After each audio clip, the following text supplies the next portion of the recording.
When does a tech company's obligation to make profits for its shareholders end and its obligation to protect children begin?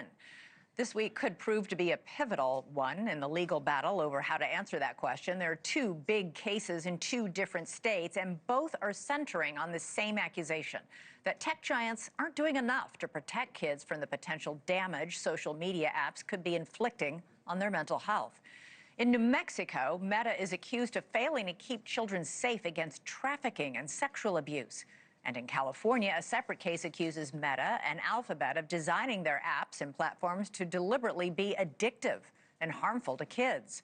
One Voice has been warning the public about Meta for years. Frances Haugen was an algorithmic product manager at Facebook when she says she came across information she couldn't ignore.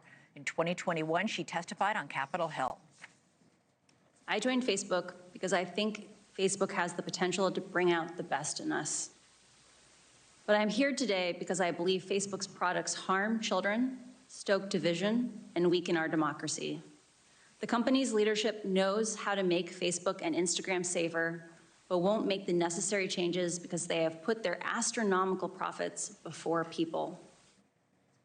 Meta has always denied any legal violations and says these new lawsuits are attempting to blame social media for teens' mental health struggles when they say the problem is probably in the family. With us now is Facebook whistleblower Frances Haugen, who's since founded Beyond the Screen, a nonprofit working on accountability for social media. Frances, it is so great to talk to you because you are the expert on this. So in opening statements in the LA trial, the lawyer for the plaintiff said that Meta and other companies didn't just build apps, they built traps.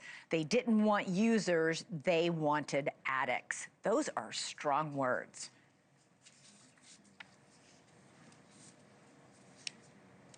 Is there a question? Yeah. Yeah, sorry. Yeah. I take it you agree with that. It's one of these things where, even inside of Meta, they realized at some point that there were certain kinds of cultural presumptions that, when you live in a certain isolated context, you don't really understand the significance of things. So they had to do a whole cultural rebrand of not calling the people who use these products users, and they had to start calling them people, right? Like monthly active people instead of monthly active users, because even at some point they realized they had gone far enough down that road where you had to remind your employees to treat people who consume your product as people first. And you say this New Mexico case of the two is a really big one and could be really crucial. Why? I am shocked at how little reporting this case has had so far. So for context for your listeners, there's different venues where these cases are being heard. So the California is a state level case. There's a multi-district federal case, but this New Mexico case is special because in the case of New Mexico, they were able to simulate users. So they simulated a mother, they simulated a child, they simulated this mother offering up to traffic her child.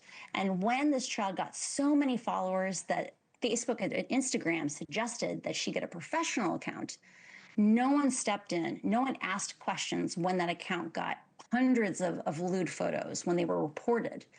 These are things where there should have been a certain level of protection, and even that basic level of care never happened.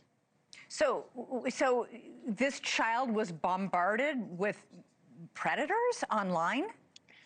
So this is one of these things where you read the indictment and it sounds like, yes, the simulated child, thank God.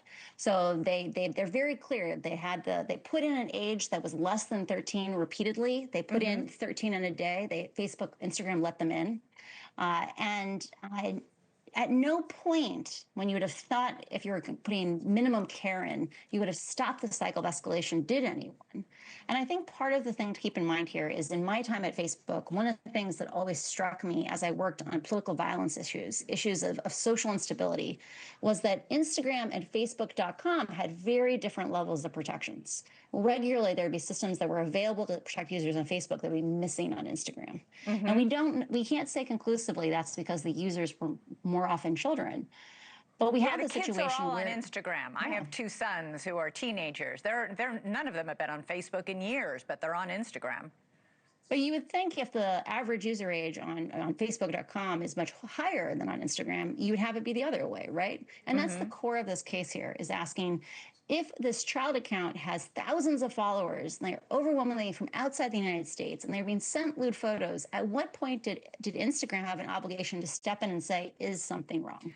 Thank you for watching. Subscribe below and download our NewsNation app right now on your phone, and you will get fact-based, unbiased news for all Americans.